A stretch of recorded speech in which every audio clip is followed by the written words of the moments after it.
শাহবাগীদের দৌরত্ব এতটাই বাংলাদেশে বৃদ্ধি পেয়েছে যে এখন মাহে রমজানের সিগারেট খাওয়াকে কেন্দ্র করে একজন বয়স্ক মুরব্বিকে পর্যন্ত গরম চা তার গালে নিক্ষেপ করেছে, চায়ের কাপ তার ঘায়ে নিক্ষেপ করেছে, এমনকি তাকে রক্তাক্ত পর্যন্ত করেছে।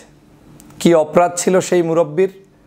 দুজন মেয়ে সিগারেট খাচ্ছেন, মুরব্বির দোষ ছিল এটাই যে তিনি নামাজে যাচ্ছেন, বলেছেন যে মাহে রমজানে তোমরা এরকম প্রকাশ্যে এভাবে সিগারেট খাবে না, তোমরা যদি খাও ওই দিকে গিয়ে খাও তথা নির্জনে যাও।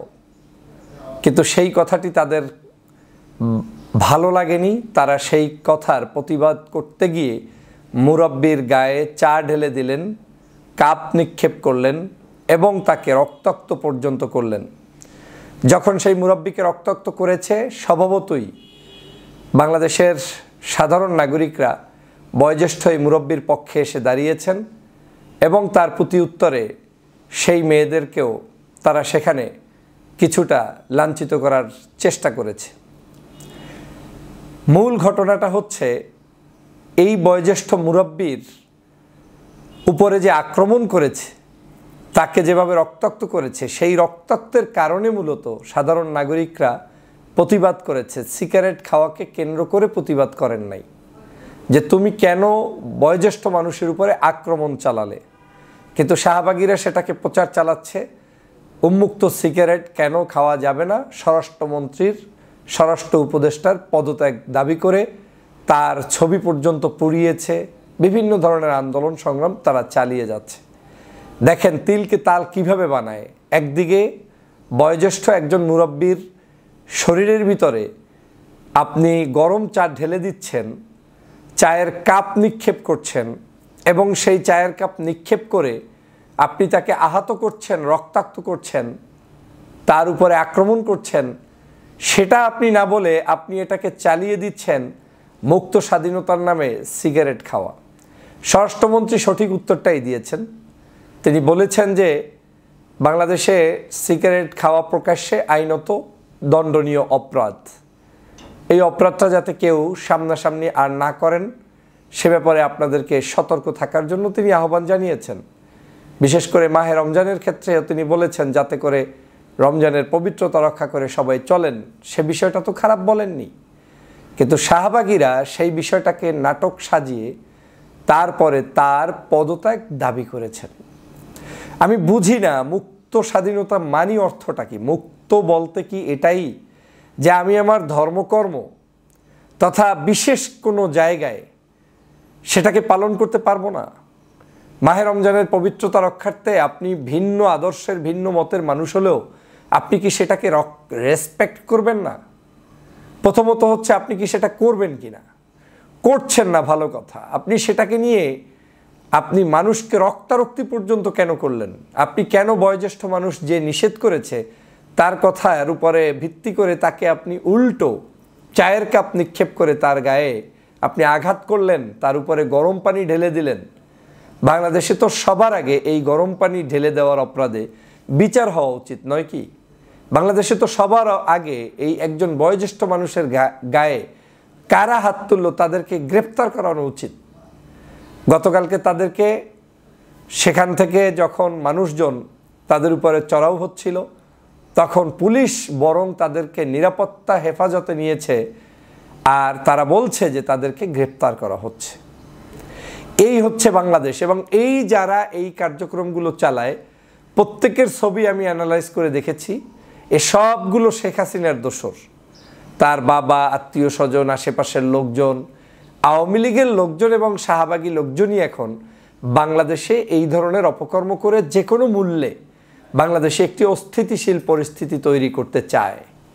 কথায় কথায় পদত্যাগ, কথায় কথায় আন্দোলন, কথায় কথায় মানুষের সাথে তিলকে তাল বানিয়ে প্রচার করা, একজন বয়োজ্যেষ্ঠর শরীরে আক্রমণ করা, এটা তো কোনো নীতি, নৈতিকতা, আদর্শের মধ্যে পড়তে পারে না।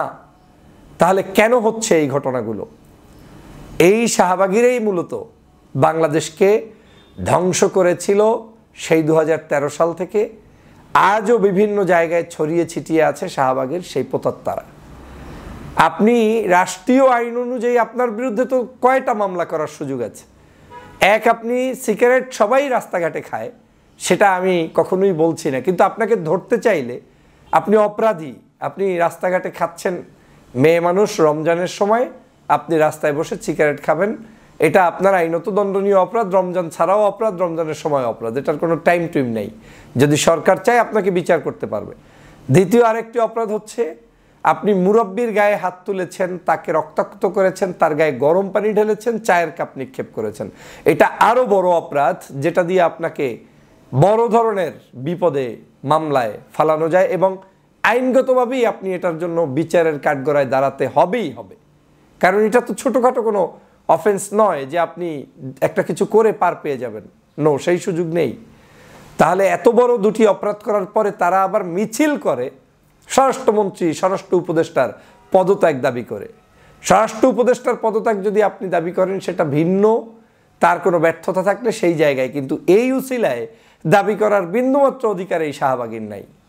কারণ এই শাহবাগী সে তার নিজের কোনো একটি বিশেষ উদ্দেশ্য চরিতার্থ করার জন্যই আজকের এই পবিত্র মাহে রমজানে এই অপকর্ম করছে, উল্টো জাতিকে বিভ্রান্ত করছে। আমি বাংলাদেশের এই নারীবাদী অনেক সংগঠন আছে, আপনাদের কাছে প্রশ্ন রাখতে চাই, যখন কোনো বিষয়ে ভালো নারীরা বিপদে পড়ে আপনারা তাদের পাশে দাঁড়ান না, একটা বিবৃতি নিয়ে কথা বলেন না, মাঠে ময়দানে আপনি কোনো সভা সেমিনার করেন না, কিন্তু আপনাদের যদি কোনো একজন ওই ঠ্যাং, হাফ প্যান্ট কিংবা ছোট পোশাক পরার অপরাধে বিভিন্ন জায়গায় হেনস্থার শিকার হন, কিংবা কেউ কোনো কিছু একটু বলছে কি, সাথে সাথে রেল লাইন অবরোধ করে সেখানে আপনারা ছোট পোশাকের মিছিল করেন, এটা করেন, সেটা করেন, আন্দোলন করেন, সংগ্রাম করেন, কিন্তু আপনাদের কাছে অন্য বিষয়গুলো কি গুরুত্বপূর্ণ মনে হয় না?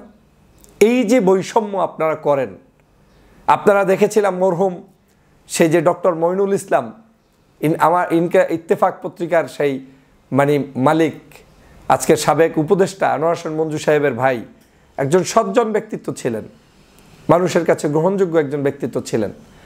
সেই ব্যক্তিকে নিয়ে যে পরিমাণ মিথ্যাচার করে তার বিরুদ্ধে আন্দোলন করেছিলেন, তারপরে তাকে জেল পর্যন্ত খাটিয়েছিলেন।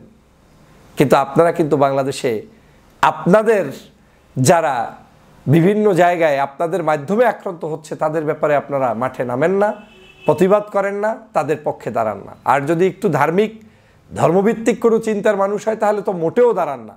মূল অর্থটাই দাঁড়াচ্ছে আপনারা শুধুমাত্র আওয়ামী লীগ এবং আওয়ামী দোসরদের পারপাস সাফ করার জন্যই এই সংগঠনগুলো প্রতিষ্ঠা করে মানুষের কাছে মিথ্যা বানোয়াট বিভ্রান্ত ছড়াচ্ছেন। আমরা ইতিমধ্যেই জানতে পেরেছি গতকালকের ঘটনাটি যারা ঘটিয়েছে তার মধ্যে একজন বোন, যার বাবা কে, তার সাথে শেখ হাসিনার ছবি কেন, তিনি কি করেন, কোন পত্রিকায় কাজ করেন, কিভাবে কি করছেন, সব কিছুর তথ্য জাতির কাছে এখন স্পষ্ট হয়ে গিয়েছে। অতএব এখান থেকে দেশবাসীকে ক্লিয়ার ধারণা পোষণ করতে হবে, হাসিনার সেই দুষ্ট লোকেরা এখনও কিন্তু বসে আছে রমজানের নামে, তাবলিগের নামে, বিভিন্ন নামে বেনামে মানুষকে যে কোনোভাবে কেওয়াজ সৃষ্টি করাই হচ্ছে তাদের মূল উদ্দেশ্য। সেই জায়গা থেকে আমাদের সবাইকে সতর্ক থাকতে হবে। সবাই ভালো থাকবেন, সুস্থ থাকবেন। আল্লাহ হাফেজ।